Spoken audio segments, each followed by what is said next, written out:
علیہ وسلم کی نورانی سرکار میں عقیدتوں کی تھالی میں درود و سلام کی ڈالی سجا کر پیش کریں، بلند آواز سے پڑھیں اللہم صلی علی سیدنا شفیعنا مولانا محمد طب القلوب و دوائها وافق الابدان و شفائها ونور الابصار و دیائها وآلہ صحبہ دائما ابدا۔ عادت کے مطابق ایک قطع جو دے رہا ہے عشق رسول کا پتہ، آپ کی خوبصورت سماعتوں کی دہلیز پر سجانے کی کوشش کر رہا ہوں۔ اب دیکھنا ہے کس ماحول میں آپ اسے قبول فرماتے ہیں۔ عرض کیا ہے حضرت آپ تھوڑا سا آگے آ جائیں، ماشاءاللہ حضرت آپ ماشاءاللہ ماشاءاللہ، اور شہاب الدین صاحب یہ دیکھیے ہمارے سب شہزادے بیٹھے ہوئے ہیں، اسلامی وساقتہ میں کتنے حسین لگتے ہیں، اللہ انہیں نظر بد سے بچائے۔ عرض کیا ہے کہ ان کے ہاتھوں سے ملے جو بس وہ مینا چاہیے، مچل کے کہہ دو سبحان اللہ۔ حضرات شعر سمجھ میں آئے تب بھی سبحان اللہ کہو، نہ سمجھ میں آئے تب بھی سبحان اللہ، کیونکہ علماء بتائیں گے کہ جو سمجھ کر سبحان اللہ کہتا ہے اسے بھی ثواب ملتا ہے، جو بغیر سمجھے سبحان اللہ کہتا اسے بھی ثواب ملتا ہے۔ گویا ہماری پوزیشن تو یہ ہے کہ ادھر ان کا گنبد، ادھر ان کی جالی، نہ یہ ہاتھ خالی نہ یہ ہاتھ خالی۔ جب دونوں ہی حالت میں ہم پر رحمتوں کی بارش ہو رہی ہے تو ہم رحمتیں لوٹنے میں دیر کیوں کریں؟ اگر میری بات آپ کے دل کے نہا خانوں میں اتر گئی ہے تو ایک بار ہاتھوں کو اٹھا کر تو لبیک یا رسول اللہ، لبیک یا رسول اللہ، جبھی میری ہو سنگ در تمہارا یا رسول اللہ، یہی ہے ایک جینے کا سہارا یا رسول اللہ۔ اور غلامان محمد حشر میں پہچانے جائیں گے کہ محشر میں بھی ہوگا میرا نعرہ یا رسول اللہ۔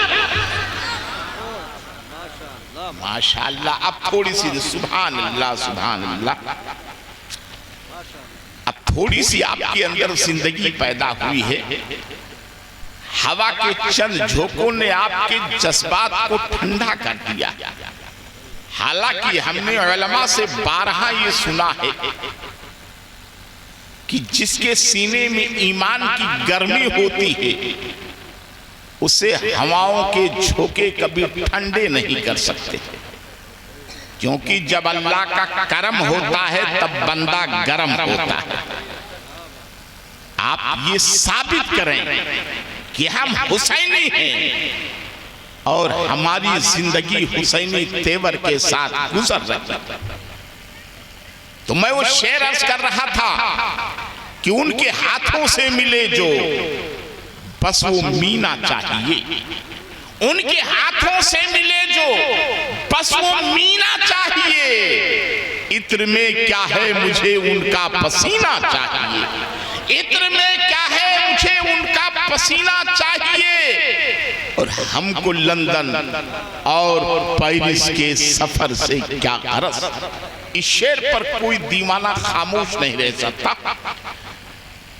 ان کے ہاتھوں سے ملے جو بس وہ مینا چاہیے، ان کے ہاتھوں سے ملے جو بس وہ مینا چاہیے، عطر میں کیا ہے ہمیں ان کا پسینہ چاہیے، اور ہم کو لندن اور پیرس کے سفر سے کیا غرض، ہم مسلمان ہیں ہمیں مکہ مدینہ چاہیے، ہم مسلمان ہیں ہمیں مکہ مدینہ چاہیے، ہم مسلمان ہیں ہمیں مکہ مدینہ چاہیے۔ اور آپ کا ذوق سماعت دیکھ کر ایک خوبصورت شعر ذہن کے حاشیے پر ابھر رہا ہے، جی چاہتا ہے اسے بھی آپ کے کشکول محبت میں ڈال دوں۔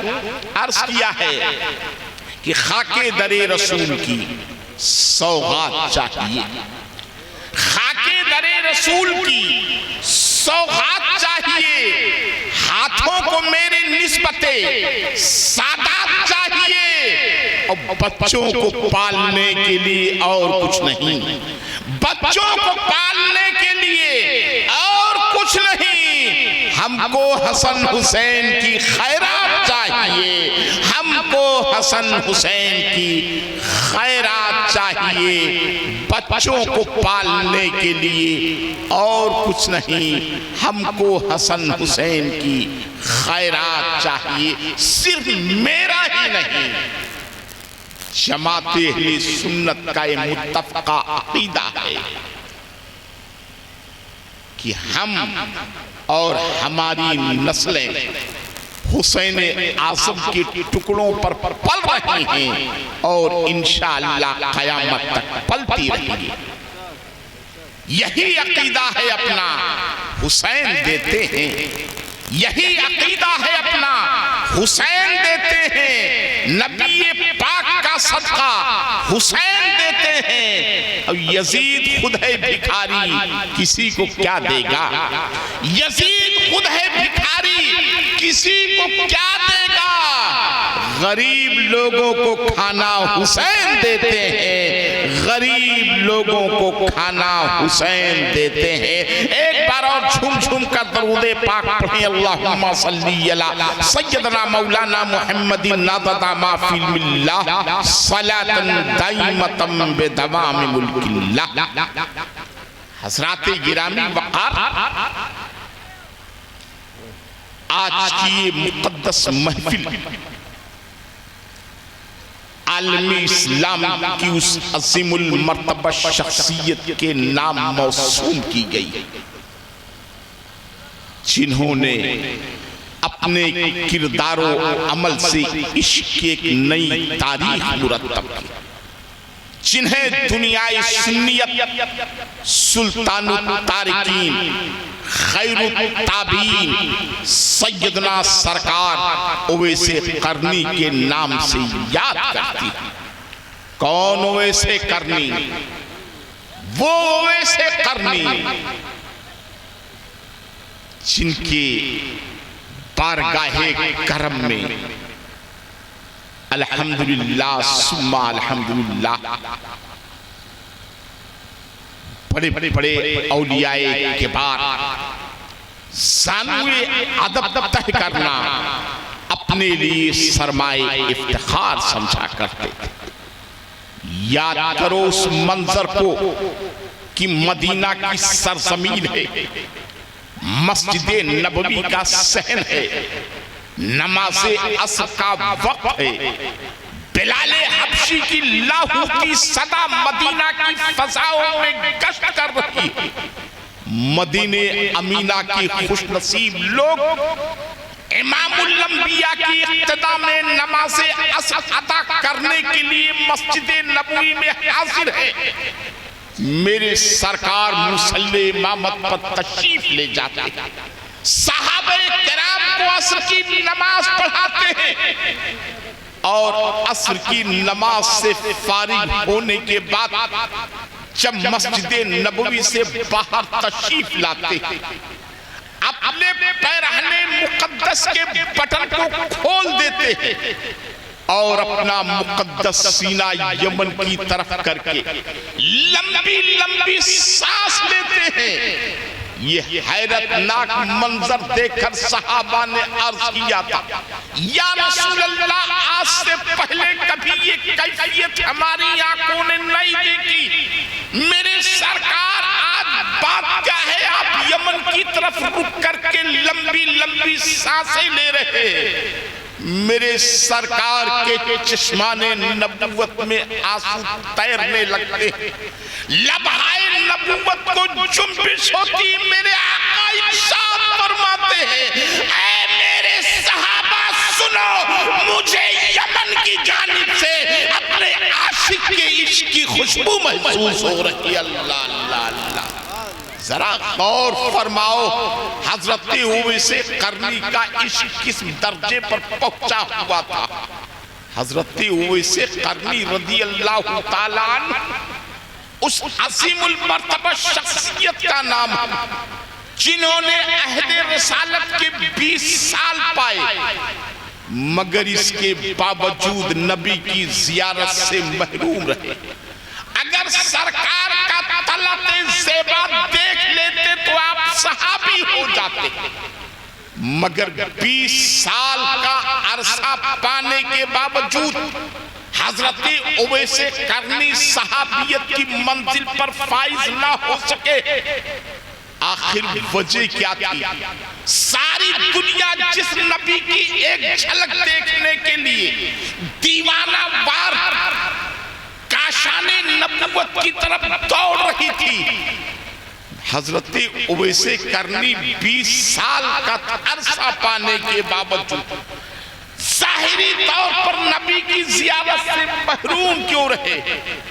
پیارے دوستو، اس کی وجہ صرف اور صرف یہ ہے کہ حضرت اویس قرنی کی ایک ماں تھی جو آنکھوں سے اندھی تھی.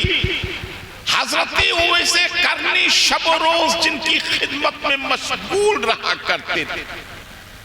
جب جب یاد محبوب انگڑائیاں لیتا، جب جب عشق رسول بے قرار کرتا، حضرت اویس قرنی سراپا ادب بن کر ماں کی چوکھٹ پر حاضر ہوتے، عرض کرتے ماں میں اپنے محبوب کے قدموں میں جانا چاہتا ہوں، ماں مجھے اجازت دے دو تاکہ ایک بار اپنی آنکھوں سے محبوب کا چہرہ دیکھ لوں.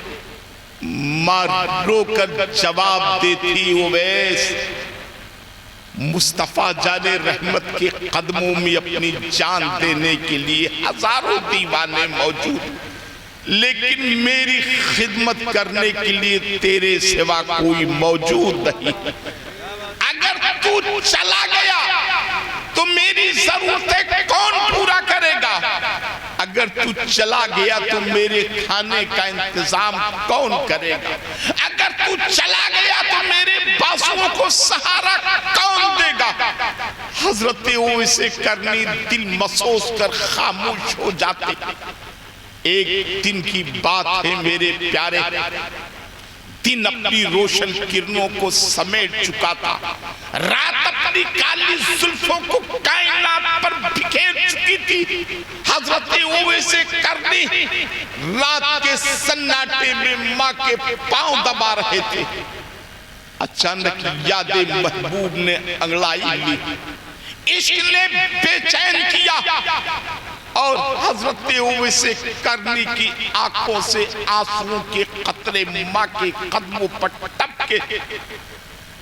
ماں نے جب بیٹے کے آنسوؤں کو محسوس کیا، پوچھا تھا میرے لال بات کیا ہے؟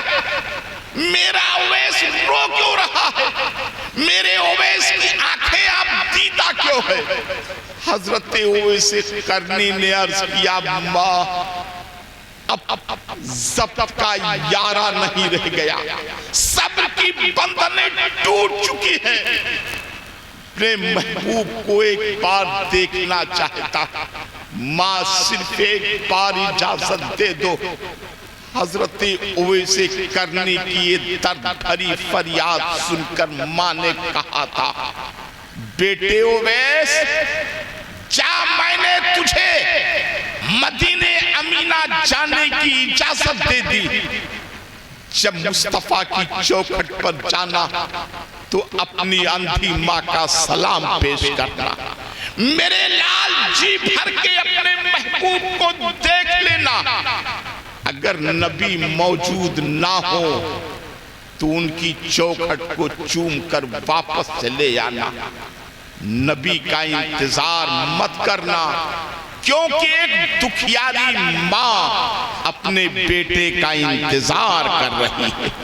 اللہ الصمد ماں کے بارگاہ سے اجازت پا کر اویس قرنی کی خوشیوں کا ٹھکانہ نہ رہا. بڑی مشکل سے رات کاٹی، جیسے صبح کا سفیدہ نمودار ہوا، ماں کے قدموں کو بوسہ دیا اور اس کے بعد مدینہ امینہ کی طرف چل پڑے۔ منزلوں کو طے کرتے ہوئے جب شہر رسول میں پہنچے، اس وقت اویس کرنی کی کیفیت کیا تھی لفظوں میں بیان نہیں کیا جاتا۔ کبھی مدینہ کی دیواروں کو چوم رہے، کبھی کھجور کے درختوں کو چوم رہے، کبھی زمین سے کنکریوں کو اٹھاتے ہیں اور ہونٹوں سے لگا کر فرماتے ہیں، اے مدینہ کے کنکروں، تم مجھ سے زیادہ خوش نصیب ہو، تمہیں روزانہ قدم محبوب کو چومنے کا اعجاز حاصل ہو رہا۔ اللہ سمجھ اس طرح حضرت اویس کرنی کاشان رسول پر پہنچے اور دروازے پر دستک دے کر عرض کیا تھا، الصلاة والسلام علیک یا رسول اللہ، الصلاة والسلام علیک یا نبی اللہ، الصلاة والسلام علیک یا نور اللہ۔ حضرت اویس کرنی کی یہ درد بھری آواز سن کر ام المومنین سیدہ عائشہ صدیقہ نے ارشاد فرمایا، کون ہے؟ عرض کیا، اے مادر مہربان، نبی کونین کا ادنا غلام اویس ہے۔ اویس نبی کی طلعت زیبا کی زیارت کرنے کے لیے یمن سے حاضر ہوا۔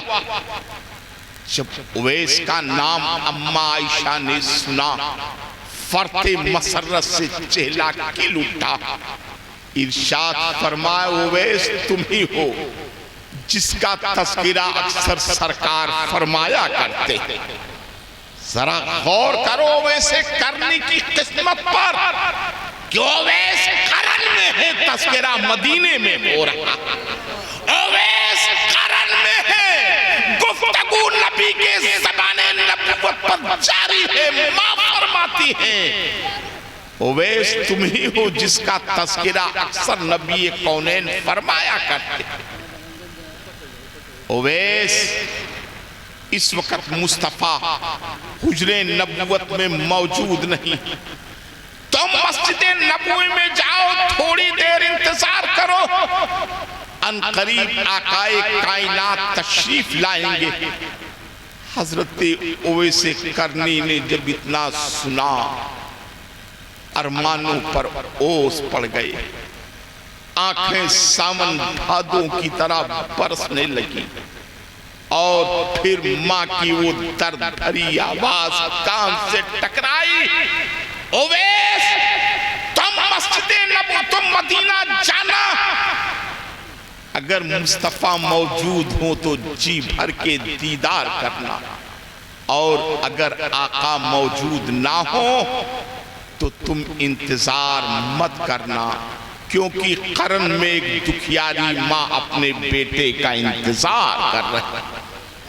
اچانک خیال آنا تھا، اویس کرنی نے روتے ہوئے نبی کے حجرے کی چوکھٹ کو چوما، غمزدہ دل کے ساتھ آپ پھر قرن کی طرف واپس پلٹے۔ ادھر حضرت اویس کرنی مدینہ کی سرحد سے باہر گئے ہوں گے، ادھر میرے آقا صلی اللہ علیہ وسلم حجر نبوت میں تشریف لائے۔ ابھی حضرت عائشہ کچھ کہنا ہی چاہتی تھی، میرے نبی نے فرمایا، عائشہ سچ سچ بتاؤ، کیا قرن سے میرا اویس آیا تھا؟ سبحان اللہ سبحان اللہ۔ کہاں گئے وہ ظالم جو کہتے ہیں جس کا نام محمد یا علی، اسے پیٹھ کے پیچھے کی خبر نہیں؟ ذرا غور فرماؤ، حضرت اویس کرنی قرن سے آ رہے ہیں، سیدہ عائشہ نے ابھی ذکر تک نہیں کیا ہے، اور میرے آقا فرماتے، عائشہ سچ سچ بتاؤ، کیا قرن سے میرا اویس آیا تھا؟ حضرت عائشہ عرض کرتی، آقا اویس تو آیا تھا، لیکن اسے میں نے مسجد نبوی میں انتظار کرنے کے لیے کہا تھا، لیکن یہ کہہ کر وہ قرن کی طرف واپس چلا گیا کہ میری دکھیاری ماں گھر پر میرا انتظار کر رہی۔ مگر سرکار یہ تو بتائیں، ابھی میں نے واقعہ آپ سے بیان بھی نہیں کیا، ابھی میں نے اویس کا تذکرہ بھی نہیں کیا، آپ کو اویس کے آنے اور واپس جانے کی خبر کیسے مل گئی؟ میرے سرکار نے فرمایا تھا عائشہ، اس دربار پر ہزاروں لوگ آتے اور جاتے رہتے ہیں، مگر آج اس حجرے نبوت کی چوکھٹ پر عشق کی جو خوشبو محسوس ہو رہی ہے، اس سے پہلے خوشبو کبھی محسوس نہیں ہوئی۔ اس خوشبو کی بنیاد پر میں نے جان لیا ہے کہ آج قرن سے میرا دیوانہ اویس ہے۔ اور فرمائے پیارے دوستو،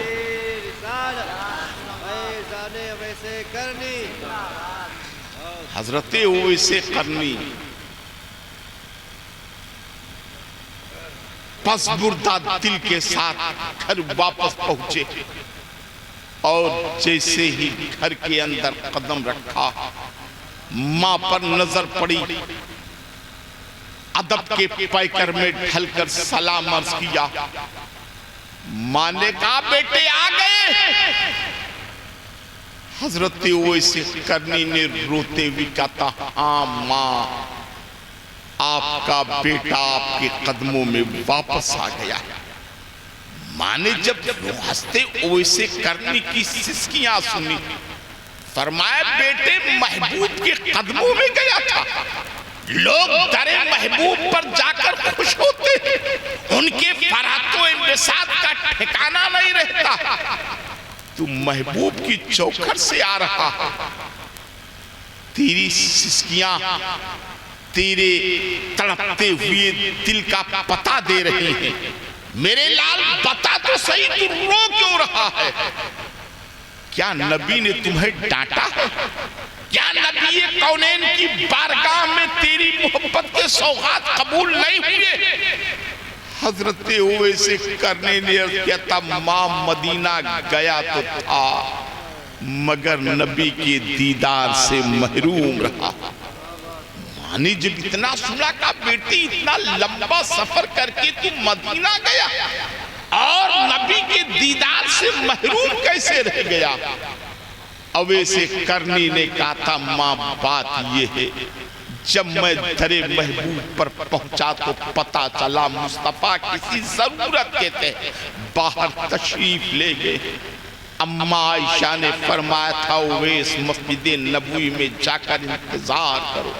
دل چاہتا تھا کہ زندگی کی آخری سانس تک مصطفیٰ کا انتظار کروں، مگر اچانک آپ کی آواز کان سے ٹکرائی، اویس اگر مصطفیٰ موجود ہو تو جی بھر کے زیارت کر لینا، اگر موجود نہ ہو تو فوراً پلٹ آنا، کیونکہ تیری دکھیاری ماں قرن میں تیرا انتظار کر رہی ہے۔ ماں اگر رک جاتا تو آپ کا دل ٹوٹ جاتا، ماں اگر رک جاتا تو آپ کا شیشے دل چکنا چور ہو جاتا۔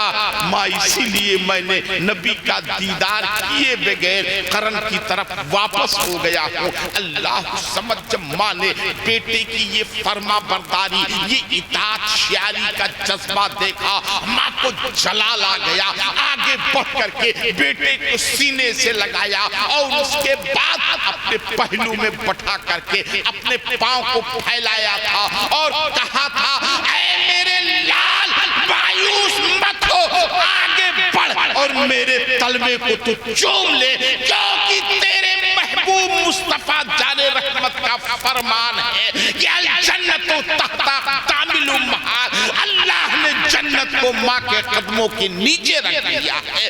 میرے بیٹے آج تو ماں کی فرما برداری کی وجہ سے چہرے مصطفیٰ کی زیارت سے محروم رہا۔ آج ماں اپنے آنچل کو اٹھا کر رب کی بارگاہ میں دعا کرتی ہے، اے ساری کائنات کے پالنہار، تجھے تیرے محبوب کا واسطہ، میرے بیٹے کو وہ رتبہ کہ بڑے بڑے صحابہ دعا کرانے کے لیے میرے بیٹے کے پاس آئے.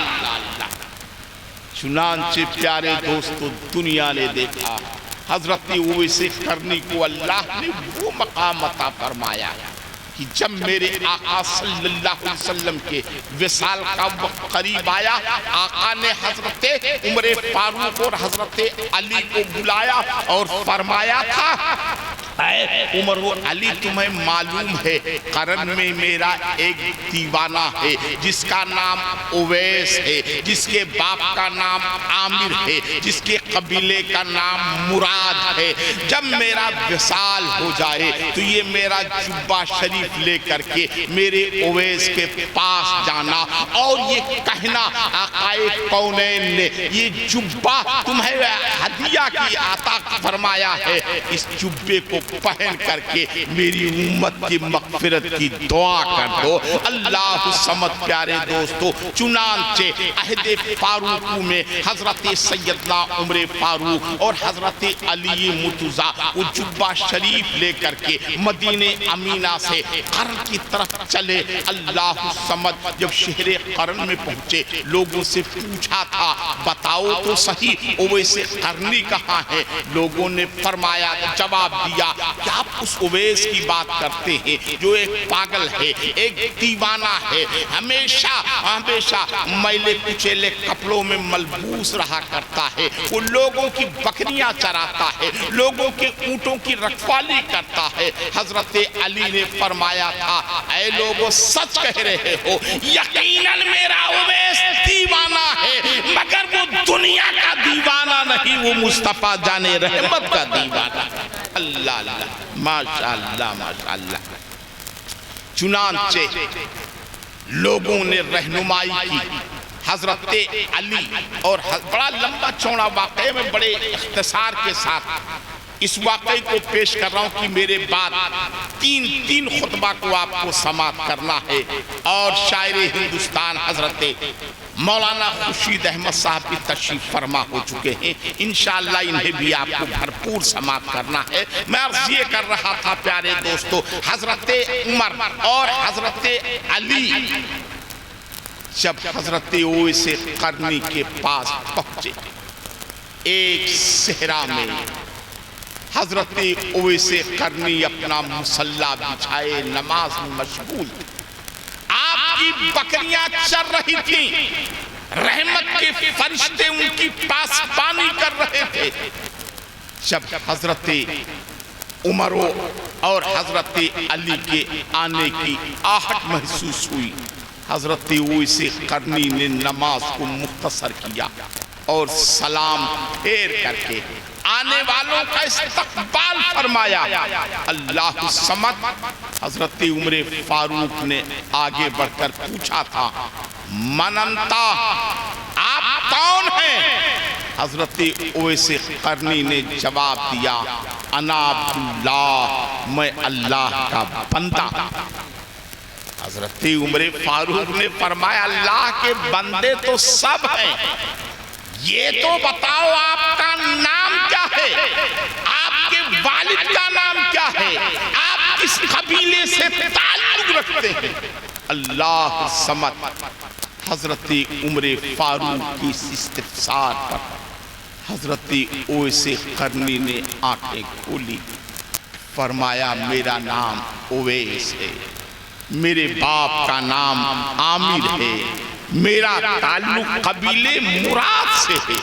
لیکن یہ تو بتائیں آپ یہ تفصیل کیوں جاننا چاہتے ہیں، اس کے پس پردہ حکمت کیا ہے؟ حضرت علی آگے بڑھے اور فرمائے اویس آپ نے ہم کو پہچانا نہیں، انا علی بن ابی طالب وہذا عمر بن خطاب، میں فاتح خیبر داماد پیغمبر اسد اللہ الخالق حضرت علی بن ابی طالب ہوں، اور یہ زینت منبر و محراب حضرت عمر بن خطاب ہے جنہیں دنیا امیر المومنین کے نام سے یاد ہے. اللہ الصمد. جب حضرت اویس قرنی نے اتنا سنا فرمایا مبارک ہو، میرے سرکار کے یہ مقدس یار میرے پاس تشریف لائے، آج یقیناً میری قسمت کی معراج ہونے والی تھی، یہ تو بتائیں کس لیے آپ نے یہ زحمت فرمائی؟ حضرت علی نے وہ جبہ مبارکہ نکالا اور کہا اویس تم جانتے ہو یہ کسی دنیا دار کا جبہ نہیں بلکہ یہ مدینے کے تاجدار کا جبہ۔ سرور کونین نے اپنے وقت وصال فرمایا تھا کہ میرا یہ جبہ میرے دیوانے اویس کو دے دینا اور کہنا میری امت کی بخشش کے لیے دعا کر۔ اللہ اللہ۔ چنانچہ پیارے دوستو حضرت اویس قرنی رضی اللہ تعالیٰ عنہ نے جبہ مبارکہ کو لیا، پہلے چوما آنکھوں سے لگایا، پھر سر کے اوپر رکھ کر کے گویا زبان حال سے کہہ رہے تھے کہ جو سر پہ رکھنے کو مل جائے لالے پاک حضور تو پھر کہیں گی کہ ہاں تاجدار ہم بھی۔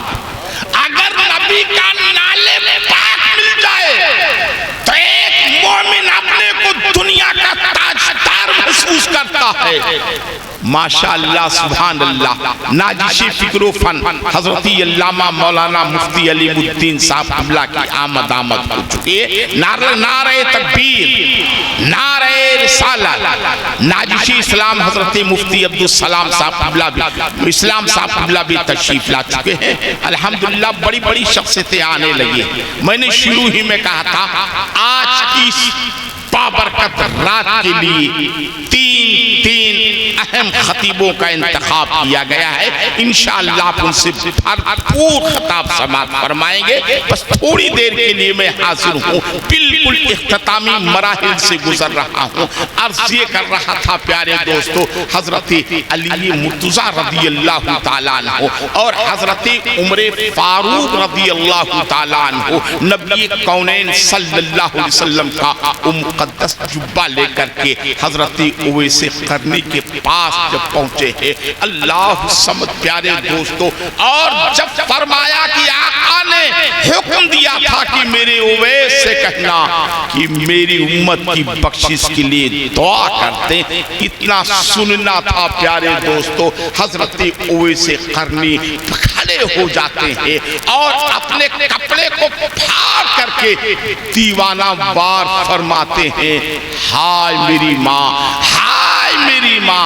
حضرت علی فرماتے ہیں ایسے وقت میں ماں کو یاد کرنے کا کیا موقع ہے؟ سرکار کا جبہ مقدس لے کر ہم آئے ہیں، آپ ماں کو یاد کر رہے ہیں۔ حضرت اویس فرماتے ہیں علی سنو، میں اپنی آنکھوں سے اپنے ماں کی دعاؤں کی قبولیت کا منظر دیکھ رہا ہوں۔ جب نبی کی زیارت کیے بغیر میں گھر واپس لوٹا تھا، میری ماں نے دعا کی تھی اور فرمایا تھا اویس ایک دن ایسا بھی آئے گا کہ اللہ تجھ کو رتبہ بلند عطا فرمائے گا کہ بڑے بڑے صحابہ تیرے پاس دعا کے لیے آئیں گے۔ آج میں اپنے ماں کی دعاؤں کی قبولیت کا وہ منظر دیکھ رہا ہوں۔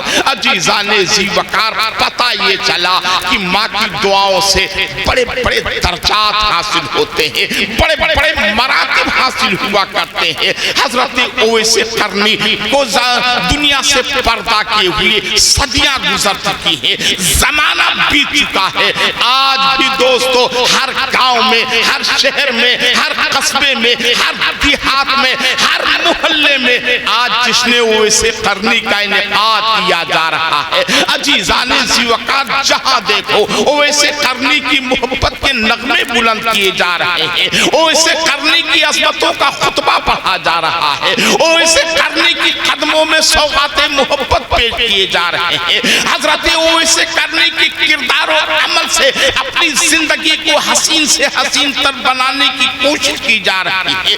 جتنے شورا آتے ہیں، جتنے خطبہ آتے ہیں، حضرت اویس کرنی کی کتاب زندگی کے وہ انمول گوشے دنیا کے سامنے پیش کر کے پیارے دوستوں دنیا کو قرن سے قریب کرنے کی کوشش کر رہے ہیں۔ آخر وجہ کیا ہے؟ آخر سبب کیا ہے؟ زمانہ بیت چکا، دنیا اپنے باپ کو بھول گئی، اپنے ماں کو بھول گئی، اپنے پڑوسیوں کو بھول گئی ہے۔ اگر نہیں بھولی ہے تو ویسے کرنی کو نہیں بھولی ہے۔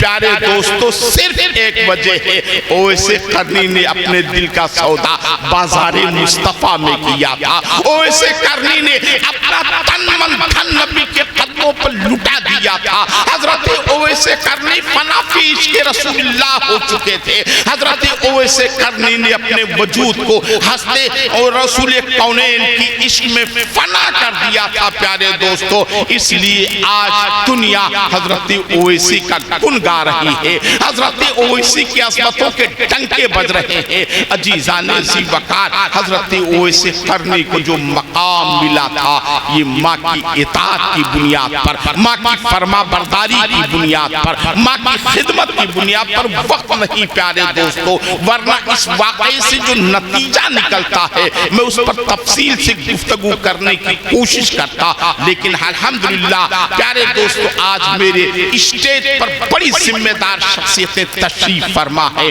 انشاءاللہ العزیز داستان حضرت اویس کرنی سے نکلنے والے بہترین نتائج و ثمرات تک آپ کے ذہن کو پہنچانے کی کوشش کریں گے۔ میں آپ سے صرف اتنا عرض کرنا چاہتا ہوں میرے عزیزو، اگر آپ دنیا میں عزت چاہتے ہو، اگر دنیا میں سربلندی چاہتے ہو، اگر دنیا میں کامیابی چاہتے ہو، اگر دنیا میں کامرانی چاہتے ہو تو پیارے دوستو ماں باپ کے سچے وفادار بن جاؤ۔ خدا کی قسم پیارے دوستو ماں باپ کا مقام کتنا اونچا ہے، اللہ رب العزت نے ماں باپ کو کیسی فضیلتیں عطا کی ہے۔ آپ مفتی اسلام صاحب سے پوچھو، مفتی علیم صاحب سے پوچھو، ایک مومن کامل لاکھوں روپے خرچ کر کے حج بیت اللہ کے لیے جاتا ہے۔ عزیزان ذی وقار وہاں جانے کے بعد کعبہ کا طواف کرتا ہے، میدان عرفات میں وقوف کرتا ہے، مزدلفہ میں کنکریاں چنتا ہے، مینا میں قربانی کرتا ہے، رمی جماعت پر کنکریاں مارتا ہے، بے پناہ مشقتیں کر کے ارکان حج کو پورا کرتا ہے۔ اتنا سب کرنے کے باوجود بھی کوئی حاجی پوری گارنٹی کے ساتھ نہیں کہہ سکتا کہ میرا حج قبول ہو گیا ہے، مجھے حج مقبول مل چکا ہے۔ کوئی حاجی گارنٹی نہیں لے سکتا کہ میرا حج اللہ کی بارگاہ میں مقبول ہو گیا ہے، مگر قربان جاؤ مصطفیٰ جان رحمت صلی اللہ علیہ وسلم کے زبان فیض ترجمان پر مسجد نبوی کا صحن ہے، صحابہ کی محفل ہے، آقا کائنات صلی اللہ علیہ وسلم صحابہ کی انجمن میں ایسے بیٹھے ہوئے ہیں جیسے چاند ستاروں کے درمیان جگمگاتا ہے۔ میرے نبی کے لبھائے ناز کو جنبش ہوتی ہے اور میرے آقا فرماتے ہیں صحابہ سن لو، جو شخص محبت کے ساتھ ماں باپ کا چہرہ دیکھ لے اللہ اسے حج مقبول کا ثواب عطا فرماتا ہے۔ حضرات گرامی وقار صحابہ نے عرض کی یا رسول اللہ، اور اگر کوئی 100 بار محبت سے ماں باپ کا چہرہ دیکھے تو کیا 100 حج مقبول کا ثواب ملے گا؟ میرے نبی نے فرمایا تھا اللہ اکبر، اے میرے صحابہ سنو، اللہ کا کرم بہت بڑا ہے، اللہ کی ذات بہت عرفہ والا ہے، یقین کامل ہے کہ جو بندے مومن محبت کے ساتھ 100 بار اپنے ماں باپ کا چہرہ دیکھے گا اللہ اسے 100 حج مقبول کا ثواب عطا فرمائے گا۔ حضرات گرامی وقار گھر بیٹھے آپ چاہیں تو سینکڑوں حج کا ثواب حاصل کر سکتے ہیں، مگر آج جب اپنے سماج پر نظر ڈالتے ہیں، اپنے معاشرے پر طائرانہ نگاہ ڈالتے ہیں، کلیجہ منہ کو آنے لگتا ہے۔ حضرات گرامی وقار، جب تک بیٹے کی شادی نہیں ہوتی ہے اس وقت اسے ماں کے قدموں میں سکون ملتا ہے، لیکن جیسے ہی بیوی گھر میں پہنچتی ہے اب ماں کے قدموں میں سکون حاصل کرنے کے بجائے بیوی کے آنچل میں وہ سکون حاصل کرنے کی کوشش کرتا ہے۔ عزیزان ذی وقار، اس لیے ضروری ہے مسلمانوں اپنے آپ کو بدلو، اپنی فکر کو بدلو، اپنے خیالات کو بدلو، اپنے جذبات کو بدلو۔ پیارے دوستو، اب فکر ہو تو مدینے والی فکر ہو، خیال ہو تو مدینے والا خیال ہو۔ یہ مت دیکھو کن چیزوں پر میڈ ان انگلینڈ اور میڈ ان چائنا کی مہر لگی ہے، اب یہ دیکھو کن چیزوں پر میڈ ان مدینہ کی مہر لگی ہے۔ جسے مصطفیٰ نے قبول کر لیا اسے تم بھی اپنے سر کا تاج بنا لو، اور جسے مصطفیٰ نے ناپسند کر دیا اسے تم اپنے پیروں کا فٹ پال بنا لو۔ اگر تم نے اس سانچے میں اپنے وجود کو ڈال لیا تو آج بھی اقبال کی روح پکارتی نظر آئے گی کہ محمد سے وفا تو نے تو ہم تیرے ہیں، یہ جہاں چیز کیا سب لوہو قلم تیرے ہیں۔ بس یہ کہتے ہوئے میں اجازت چاہتا ہوں کہ اس کی نظر کرم جو ہو جائے، میرے دشمن مفید بن جائیں۔ اے خدا میری قوم کے بچے خالد ابن ولید بن جائیں۔ کیا فردوسی مرحوم نے ایران کو زندہ، خدا توفیق دے ہم سب کریں، اسلام کو زندہ اور سنتیں عام کریں، دین کا ہم کام کریں، نیک بن جائیں مسلمان مدینے والے۔ اسلام زندہ باد، عشق اوے سے کرنی پائندہ باد۔ السلام علیکم ورحمت اللہ وبرکاتہ۔